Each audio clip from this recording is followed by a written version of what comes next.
अस्सलाम वालेकुम। आज हम CCU 3.1 चैप्टर 4 और इसका जो पेज 10 है, इसमें क्वांटिटेटिव और क्वालिटेटिव डिस्ट्रक्टिव टेस्ट में कौन कौन से मैकेनिकल टेस्ट आते हैं और इन मैकेनिकल टेस्ट में क्वांटिटेटिव टेस्ट कौन से हैं और क्वालिटेटिव टेस्ट कौन से हैं, क्वांटिटेटिव टेस्ट कौन से हैं और क्वालिटेटिव टेस्ट कौन से हैं, और इसके अलावा डिस्ट्रक्टिव टेस्ट क्यों और किस लिए किए जाते हैं। मटेरियल की कौन सी प्रॉपर्टी को चेक करने के लिए कौन सा डिस्ट्रक्टिव टेस्ट सूटेबल है और कौन सा इसमें यूनिट इस्तेमाल होगा और किस तरीके से हार्डनेस, टफनेस और टेंसाइल टेस्ट की वैल्यूज़ को मेजर किया जाएगा। आज के इस पेज में इसके मतलब स्टडी करेंगे। तो चले यहाँ से स्टार्ट करते हैं। सबसे पहले quantitative and qualitative destructive testing. और सबसे पहले क्वांटिटेटिव टेस्ट हैं। We test weldment mechanically to establish the level of various mechanical property. The following type of the test are typical. यहाँ तक वो ये कह रहा है कि हम वेल्डमेंट को वेल्ड मेटल कहते हैं और हम वेल्डमेंट को मैकेनिकल टेस्ट करते हैं मटेरियल की मुख्तलिफ तरह की प्रॉपर्टी को चेक करने के लिए। और मटेरियल की मुख्तलिफ तरह की जो प्रॉपर्टी है उसको चेक करने के लिए कुछ जो है डिस्ट्रक्टिव टेस्ट किए जाते हैं। Following type of test are typically, जो नीचे कुछ दिए हुए हैं। तो नंबर 1 में हार्डनेस है। तो हार्डनेस टेस्ट में विकर पैरामिड, और विकर पैरामिड को HV या VPN भी कहते हैं। और इसमें जो है एक डायमंड का विकर पैरामिड की शेप का एक जो है वो डायमंड सेट किया हुआ होता है और वो क्या करते हैं कि मटेरियल की सरफेस के ऊपर रखते हैं। जिस मटेरियल की हार्डनेस को चेक करना होता है उसकी सरफेस पे रखते हैं और फिर उसको जो मैकेनिकली या किसी मशीनिंग के थ्रू उसको जो है वो प्रेस किया जाता है और प्रेस करने के बाद फिर उसकी जो है वो डेंटेशन को चेक किया जाता है या फिर कि उसकी डेंटेशन कितनी हुई है और मटेरियल ने उसको जो है रेजिस्ट कितना किया है। तो ये दोनों जो है वो सिचुएशन जो है वो इस तरीके से देखते हैं।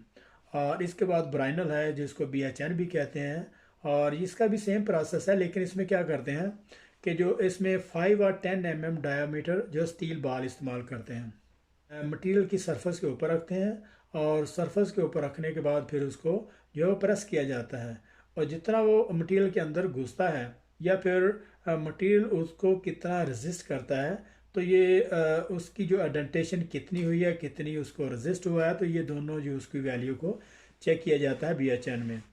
और इसके अलावा रॉकवेल स्केल है, इसको फिर कार्बन स्टील के लिए इस्तेमाल किया जाता है नंबर 3 में।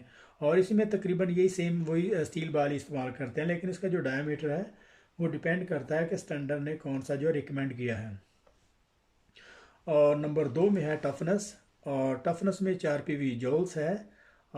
इसमें आइजोड है जिसको जो फुट पाउंड स्क्वायर में अमेरिकन स्टैंडर्ड के मुताबिक इसकी वैल्यू को चेक किया जाता है।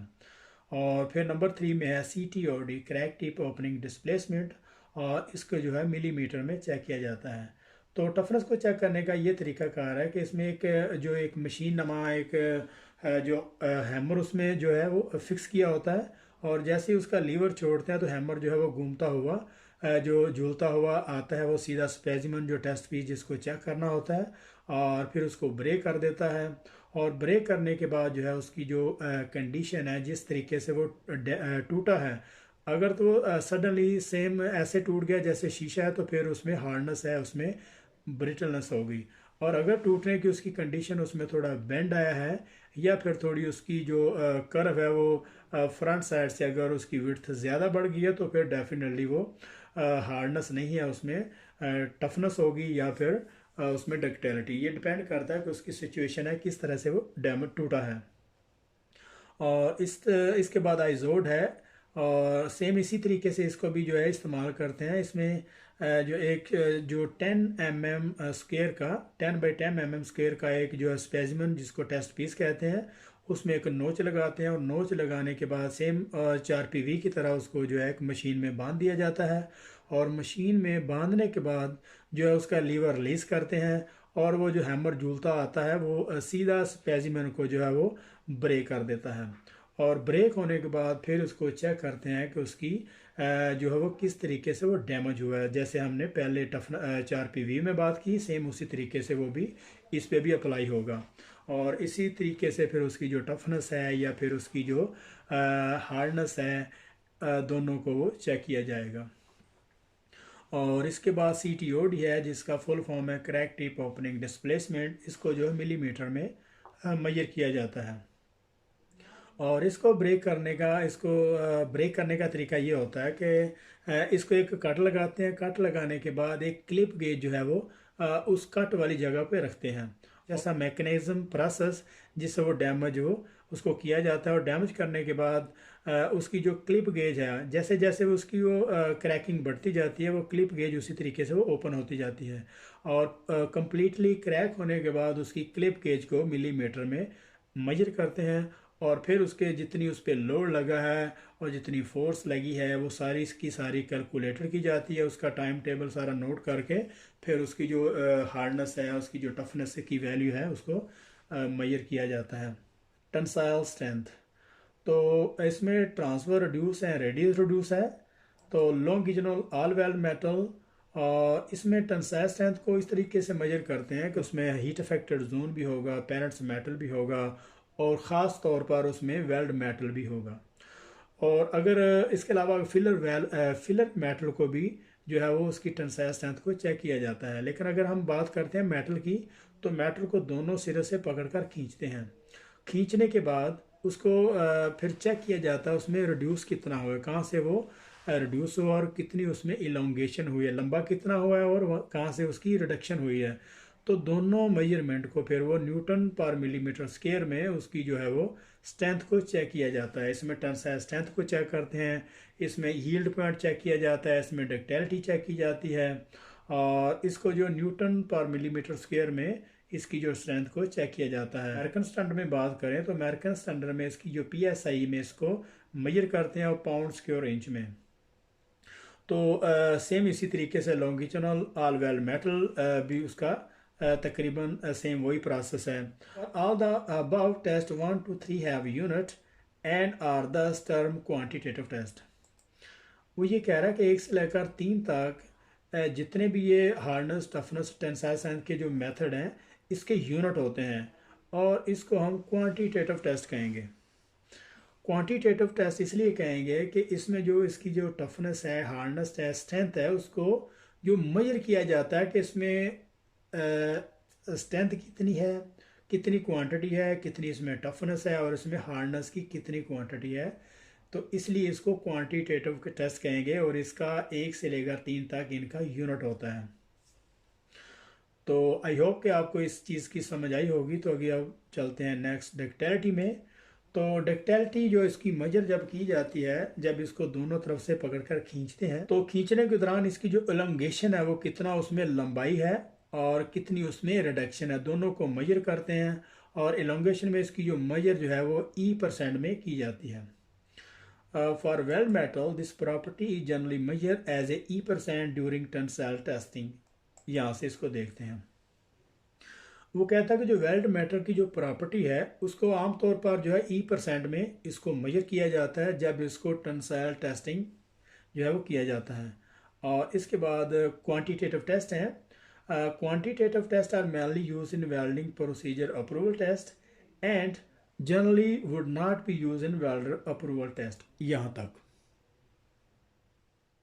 वो कहता है कि क्वांटिटेटिव टेस्ट जो है जिसकी क्वांटिटी को मेजर करते हैं उसको क्वांटिटेटिव टेस्ट कहते हैं। और इसको ज़्यादातर इस्तेमाल किए, मेनली खासतौर पर ज़्यादा इस्तेमाल जो करते हैं वो वेल्डिंग प्रोसीजर अप्रूवल टेस्ट को। तो वेल्डिंग प्रोसीजर अप्रूवल टेस्ट इसलिए किए जाते हैं कि जो मेटल की जो हार्डनेस है, टफनेस है, उसकी डक्टिलिटी है, इसको चेक करने के लिए। और and generally would not be use in welder approval test. वो कहता है कि हम यहाँ पे वेल्डर अप्रूवल टेस्ट इस पर आमतौर पर इसको वेल्डर अप्रूवल टेस्ट नहीं किए जाते हैं। तो वेल्डर अप्रूवल टेस्ट उस वक्त किए जाते हैं जब वेल्डर की स्किल या वेल्ड मेटल की क्वालिटी को चेक करना हो। विजुअल तौर पर वेल्ड मेटल की क्वालिटी या वेल्डर की स्किल को चेक करते हैं तो फिर क्या करते हैं, वेल्डर अप्रूवल टेस्ट किए जाते हैं। यहाँ पे क्वेश्चन भी बनता है कि वेल्डिंग प्रोसीजर अप्रूवल किस लिए किए जाते हैं। तो उसमें वेल्डिंग जो है वो मेटल की प्रॉपर्टी को चेक करने के लिए। और वो कौन से टेस्ट हैं, वो क्वांटिटेटिव टेस्ट हैं। और इसी तरीके से वेल्डर अप्रूवल टेस्ट के लिए किस लिए किए जाते हैं, तो वेल्डर अप्रूवल टेस्ट जो हैं वो वेल्डर की स्किल या फिर वेल्ड की क्वालिटी को चेक करने के लिए की जाते हैं। ये दो अलग अलग क्वेश्चन है, इसको घुमा के भी पूछ सकता है, लेकिन ये थोड़ा गौर करने वाली चीज़ है। तो नेक्स्ट अभी हम बात करते हैं क्वालिटेटिव टेस्ट की। तो वो ये कह रहा है कि we also test weldment mechanically to establish the level of quality in the weld. वो ये कह रहा है कि हम वेल्ड मेटल की भी जो है वो मैकेनिकल उसको भी टेस्ट करते हैं, वेल्ड मेटल को भी मैकेनिकल टेस्ट करते हैं वेल्ड मेटल की क्वालिटी को चेक करने के लिए। In such a case we may also use the following type of the test. तो इस केस में हम कुछ टेस्ट करते हैं, वेल्ड की क्वालिटी को चेक करने के लिए कुछ टेस्ट किए जाते हैं। तो वेल्ड की प्रॉपर्टी को चेक करने के लिए ऊपर जो हार्डनेस, टफनेस और उसमें जो टेंसाइल स्ट्रेंथ थे वो क्वांटिटेटिव टेस्ट किए गए थे। और नंबर 4 में मैक्रो टेस्टिंग में इसकी बात करते हैं। तो यहाँ पे 4 ऐसे टेस्ट किए जाते हैं सिर्फ में जिसमें सिर्फ वेल्ड की क्वालिटी को चेक किया जाता है, जिसमें नंबर 4 में मैक्रो टेस्टिंग है। तो मैक्रो टेस्टिंग में क्या करते हैं कि मेटल जो स्पेसिमेन है इसमें जो वेल्ड मेटल होता है, हीट अफेक्टेड जोन होता है और पेरेंट्स मेटल का कुछ हिस्सा, तो उसको पॉलिशिंग करते हैं। पहले पॉलिशिंग करने के बाद उसको एचिंग प्रोसेस करते हैं और एचिंग करने के बाद फिर मेटल को विजुअल तौर पर उसमें जितनी भी इम्परफेक्शन होगी वो चेक की जाती हैं। तो नंबर 5 में बैंड टेस्टिंग है। बैंड टेस्ट में फेस है, रूट है, साइड है, लॉन्गिट्यूडनल बैंड टेस्ट है। तो इसमें क्या करते हैं कि अगर फॉर एग्जांपल हमने फेस वाली साइड को एग्जाम करना है तो फिर क्या करेंगे, रूट वाली साइड को प्रेस किया जाता है और फेस जो है वो वेल्ड फेस वाली साइड कर्व जो बाहर को आ जाएगी। तो बेंट होने के बाद फिर उसकी उसमें चेक करते हैं कि उसमें डक्टिलिटी कितनी है, उसमें इम्परफेक्शन कौन कौन सी है, लैक ऑफ फ्यूजन कौन सा है, slag with lack of side wall fusion, जो जो भी इम्परफेक्शन होगी वहाँ पे आप उसको देख सकते हैं। और इसके अलावा नंबर 6 में फिलेट वेल्ड फ्रैक्चर टेस्ट है। और फिलेट वेल्ड फ्रैक्चर टेस्ट में जो है ये वेल्डर अप्रूवल टेस्ट के लिए, चारों के चारों ये वेल्डर अप्रूवल टेस्ट के लिए हैं। और इसमें क्या करते हैं कि एक फिलेट वेल्ड लगाते हैं, उसकी जो टी टाइप उसकी कन्फिग्रेशन होती है उसकी जो है जॉइंट की, और फिलेट वेल्ड बनाने के बाद उसमें एक सेंटर में फेस की तरफ से एक कट लगाया जाता है और फिर उसको वॉइस में बांध के हैमर के थ्रू उसको जो ब्रेक किया जाता है। और ब्रेक करने के बाद फिर उसकी जो इम्परफेक्शन है उसमें जो भी आप जो है वो देखना चाहते हैं, उसमें जो आपको रिक्वायर है वो आप उसको एग्ज़ाम कर सकते हैं। और इस तरीके से नंबर 7 में है बट नेक ब्रेक टेस्टिंग। तो butt neck break testing same वही मेथड है जिससे फिलेट वेल्ड फ्रैक्चर टेस्ट है, लेकिन यहाँ पे हम इसको डबल, एक प्लेट को डबल बट लगाते हैं। तो सेम उसी तरीके से फिर उसको फेस वाली साइड पे कट लगाया जाता है और फिर ब्रेक करने के बाद उसकी इम्परफेक्शन को चेक करते हैं। उसमें अगर वेल्डिंग प्रोसेस मिग मैग इस्तेमाल हुआ है तो फिर उसमें इम्परफेक्शन कुछ और स्टाइल की होगी, अगर उस वो टिक प्रोसेस है तो उसमें इम्परफेक्शन का लेवल कुछ और होगा। तो डिफरेंट मेथड के डिफरेंट किस्म के इम्परफेक्शन आते हैं। तो पहले आप जो है उसको मेथड को चेक करेंगे कि इसमें मेथड वेल्डिंग प्रोसेस कौन सा इस्तेमाल हुआ है, फिर उसके हिसाब से आप उसकी इम्परफेक्शन को देखेंगे। तो नेक्स्ट हमारा है all the above test 4 to 7 have no unit and are thus term qualitative test. वो ये कह रहा है कि नंबर 4 से 7 तक इसके यूनिट नहीं हैं और इसको जो है वो क्वालिटेटिव टेस्ट कहेंगे कि ये सिर्फ विजुअल तौर पर मटेरियल को ब्रेक करने के बाद उसकी जो क्वालिटी को चेक करते हैं, इसको इसलिए क्वालिटेटिव टेस्ट कहेंगे। तो यहाँ पे हमारा लास्ट पैरा है, इसको देखते हैं। Qualitative tests are mainly used in welder approval test, though some of the qualitative tests may also be used during welding procedure approval test, example to establish good fusion penetration वगैरह। तो यहाँ पे वो कह रहा है कि क्वालिटेटिव टेस्ट जो है, यहाँ पे वो कह रहा है कि जो क्वालिटेटिव टेस्ट हैं उनको सिर्फ वेल्डर अप्रूवल टेस्ट के लिए इस्तेमाल किया जाता है, लेकिन तमाम कुछ जो है वो क्वालिटेटिव टेस्ट ऐसे हैं जिनको during welding procedure approval test के लिए भी इस्तेमाल करते हैं। मिसाल के तौर पर एस्टेब्लिश गुड फ्यूजन पेनिट्रेशन, उसकी जो फ्यूजन है, उसकी जो पेनिट्रेशन है, उसकी वेल्ड फेस की तरफ से या पेनिट्रेशन की तरफ से इसको स्टेबल करने के लिए, चेक करने के लिए उसको जो है वो ये प्रोसेस भी किए जाते हैं। तो यहाँ पे जो हमारा चैप्टर 4 CC 3.1 का चैप्टर 4 उसका जो पेज 10 था यहाँ पे ख़त्म हो रहा है। तो मिलते हैं नेक्स्ट चैप्टर में, तब तक के लिए अल्लाह हाफिज़।